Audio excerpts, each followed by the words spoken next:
Hello guys, this is What About Nintendo, and I'm here for a brand new series I'm calling Crazy Concepts. So, this series, what it's all about is me talking about, well, crazy concepts for video games, whether that be a remake of a game, a brand new game, a gaming concept, or anything like that I think is really cool, but it's just a little bit crazy, just a little bit out there. I plan on doing this as either a weekly or bi-weekly series. We'll see what happens, but the first one is going to be, what if Phantom Hourglass was remade, fully remade and reimagined with the Wind Waker HD style? Let's get right on into it.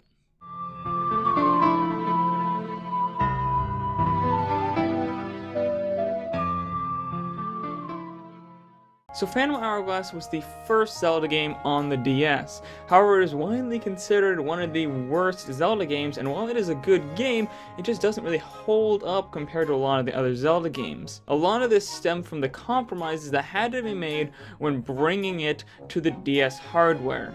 A lot of people didn't like the touch controls, some of the gameplay felt very simplified to work on the DS, and there were just a lot of different smaller issues like that that kind of made it a little bit less fun to play than something like Wind Waker.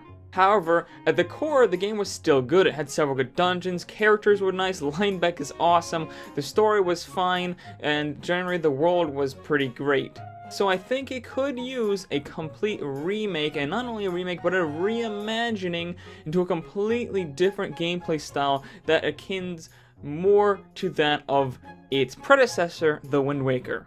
So what I'm wanting to see is a full remake with the game using the Wind Waker HD engine. Since the game's graphics are pretty much just Wind Waker, but with a lot of compromises to make it work on the DS, I think using the Wind Waker HD engine would bring out what the artist truly intended the game to look like. But the Wind Waker HD graphics aren't the only thing I want to see with the Wind Waker HD engine. I want the game completely recreated using Wind Waker's gameplay as well. This means a third-person perspective rather than top-down perspective. Battle mechanics like Wind Waker instead of the simplified touch controls. And a reworking of every single item to work in a more 3D space. But it goes even farther than that. The way that you explore the world and the ocean in Phantom Hourglass was much more limited compared to Wind Waker, and I want that to change. I want the ability to sail completely freely like you can in the Wind Waker. That means being able to fully control your ship. In Phantom Hourglass, you just drew a line and your ship followed the path. You can do basic things like stop the ship and then start it up again, and I believe you can shoot the cannons once you get that upgrade, but it's nowhere near the level of control that you have in Wind Waker. This also means being able to get to any island from any angle instead of just encountering a load screen once you get close and going straight into the port. However, with all these changes, a reworking of pretty much everything, including dungeons, bosses, and the islands themselves, needs to happen in order for it to work with a more 3D third-person environment.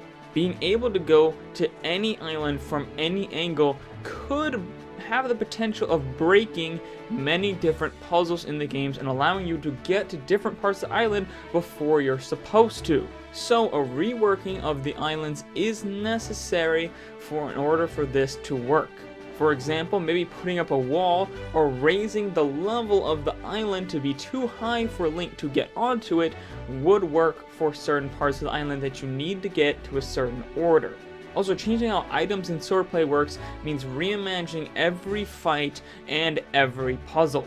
Even just changing the view itself changes how puzzles can be solved, just because there are some things that you can't see in a third-person perspective that you can in a top-down view, and vice versa for what you can't see in a top-down and can see in third person.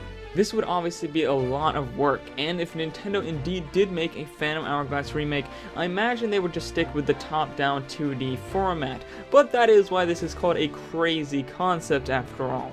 Now you might be thinking, well, since Phantom Hourglass actually got a sequel itself called Spirit Tracks with much of the same gameplay and art style, couldn't they do the same sort of thing for that game?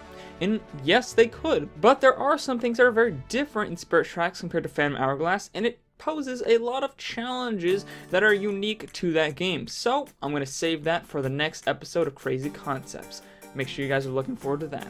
Anyways guys, that's all for this video. If you like this video, please hit that like button and let me know what you thought of it down in the comments below. Of course, this is a brand new series, so any sort of feedback is welcome. Anything you didn't like, anything you did like, anything you want me to do different, let me know down in the comments below. I appreciate all of you guys' feedback. Also, let me know down in the comments below what you think of a Phantom Hourglass remake with the Wind Waker engine. Also guys, if you enjoyed this video, please hit that subscribe button, ring that bell icon for notifications, and share this video with everyone you know who likes crazy ideas and Zelda. And I'll see all you awesome people later. What about Nintendo? Bye!